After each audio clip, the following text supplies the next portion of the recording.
Patuloy ang usap-usapan kung kukuha nga ba ang TV5 ng mga artista mula sa ABS-CBN o Kapamilya Camp. Sa kasalukuyan, hindi naman sarado ang posibilidad dahil nagbabago na ang sistema sa showbiz kung saan mas nagiging project-based at freelance ang maraming artista. Dahil dito, normal na makakakita ng talent na lumipat o gumagawa ng proyekto sa iba't ibang network depende sa oportunidad. Noong January 2026, opisyal na natapos ang content partnership ng TV5 at ABS-CBN. Dahilan para lumipat ang ilang kapamilya shows sa ibang platform at network.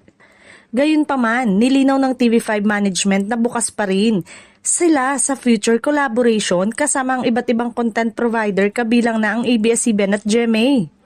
Sa kabila ng pagwawakas ng partnership, may ilang artista na naiulat na nakagawa o nakapirma ng proyekto sa TV5 kahit may kapamilya background.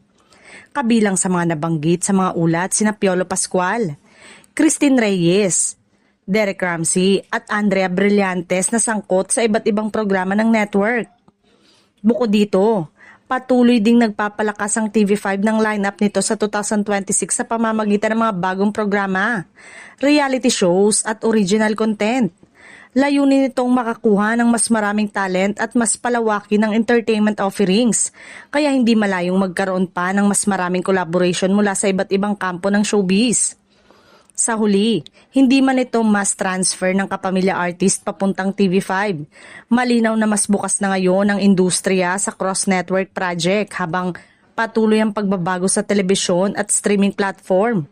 Mas nagiging flexible ang mga artista sa pagpili ng proyekto kaya posibleng makakita pa ang fans ng mga paboritong kapamilya star sa kapatid network sa mga susunod na buwan.